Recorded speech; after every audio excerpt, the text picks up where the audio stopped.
सभी को नमस्कार। मैं प्रज्ञा युवा प्रकोष्ठ बेगूसराय से प्रशांत कौशल आपका हार्दिक स्वागत करते हैं।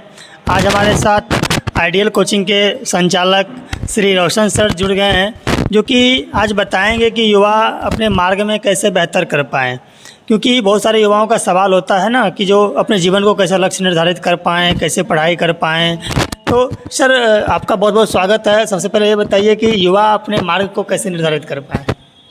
सबसे पहले तो युवा प्रकोष्ठ गायत्री परिवार बेगूसराय को मेरी तरफ से हार्दिक शुभकामनाएं।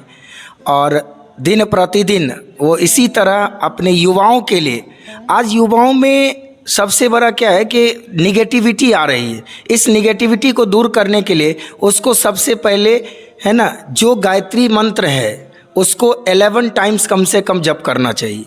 उसके बाद उसे एक लक्ष्य निर्धारित करना है। सफल होने के लिए सबसे बड़ा है कि एक लक्ष्य होना चाहिए। लक्ष्य के साथ कठिन मेहनत होनी चाहिए, कठिन लगन होना चाहिए, एक परिश्रम होनी चाहिए।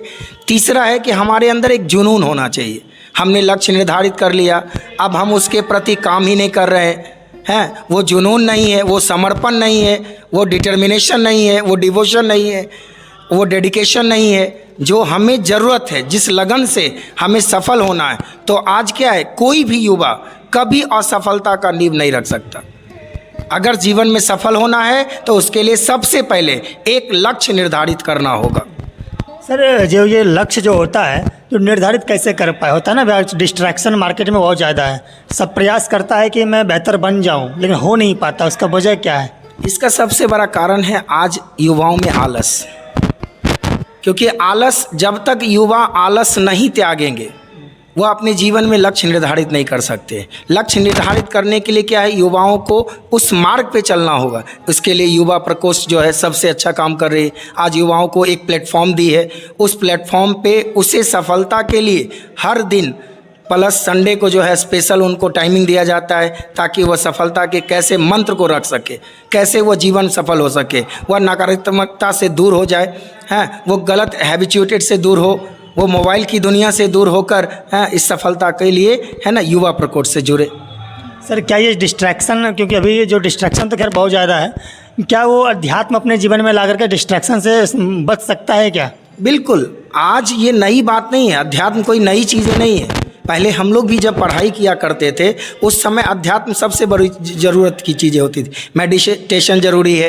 उसके बाद आज जितने भी युवा हैं उन्हें योगा से दूर हो गए। पहले क्या होता था, हम लोग पढ़ाई से पहले योगा करते थे, प्रार्थना होता था। अब वो सब क्या है, हमारे जीवन नहीं हो रहा है। तो ये इसके लिए युवाओं को जगाने के लिए युवा प्रकोष्ठ मेडिटेशन प्रोग्राम करती है।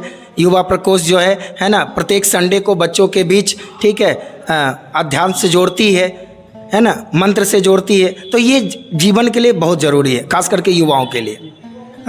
सर क्योंकि बहुत लोगों का सवाल होता है कि मंदिर जाएंगे, इस उम्र में गायत्री महामंत्र जपेंगे, अध्यात्म से जुड़ेंगे, कहीं बाबा बन जाएंगे, पंडित बन जाएंगे, ऐसा बहुत लोगों की धारणाएं होती है। क्या वाकई में युवा प्रकोष्ठ आने से वो पंडित बन सकता है क्या? देखिए, हर गेरुआ वस्त्र धारण करने वाला पंडित नहीं होता है। मन की शुद्धि होती है। क्योंकि हम सब जानते हैं कि मन एक विचलित प्राणी है। Mind is a restless word. English में महात्मा गांधी ने बहुत अच्छी बात कही है, mind is a restless word, the more it gets the more it wants and still remains unsatisfied. जितना हम चाहते हैं उतना देते हैं, फिर भी हम असंतुष्ट होते हैं। इसका कारण है कि मेरा मन स्थिर नहीं है। तो इसलिए मन को सबसे पहले स्थिर करने के लिए अध्यात्म से जुड़ना होगा। जैसा कि आप सबों ने सुना कि अपने मन को कंसंट्रेट करने के लिए, अपनी पढ़ाई को बेहतर बनाने के लिए युवाओं के जीवन में अध्यात्म का बहुत बड़ा ज़रूरी है। क्योंकि अध्यात्म के बगैर हर एक व्यक्ति अधूरा है। क्योंकि सबके जीवन में डिस्ट्रैक्शन तो सबके जीवन में आता है, लेकिन जो व्यक्ति अध्यात्म से जुड़ पाता है, अपने आप को बेहतर बना लेता है। तो आप लोगों से भी निवेदन है, जो भी ये वीडियो देख रहे हैं, आप युवा प्रकोष्ठ से जुड़ें और युवा प्रकोष्ठ आकर के अपने जीवन को बेहतर बनाएँ। क्योंकि बहुत लोगों के जीवन में अभी अनगढ़ बना हुआ है, सुगढ़ बनाना है, तो युवा प्रकोष्ठ आ जाएंगे। और यहाँ का बिल्कुल ये प्रोग्राम जो होता है बिल्कुल निःशुल्क होता है। और यह प्रोग्राम प्रत्येक रविवार को चलता है, सुबह 8 से 10 और शाम 4 से 6, जो कि आपके लिए बिल्कुल निःशुल्क है। आइए, और अच्छे लोग हमारे पास आते रहते हैं, एक्सपीरियंस्ड व्यक्ति आते रहते हैं, उनका भी मार्गदर्शन आप लोगों को मिलता रहेगा। बहुत बहुत धन्यवाद।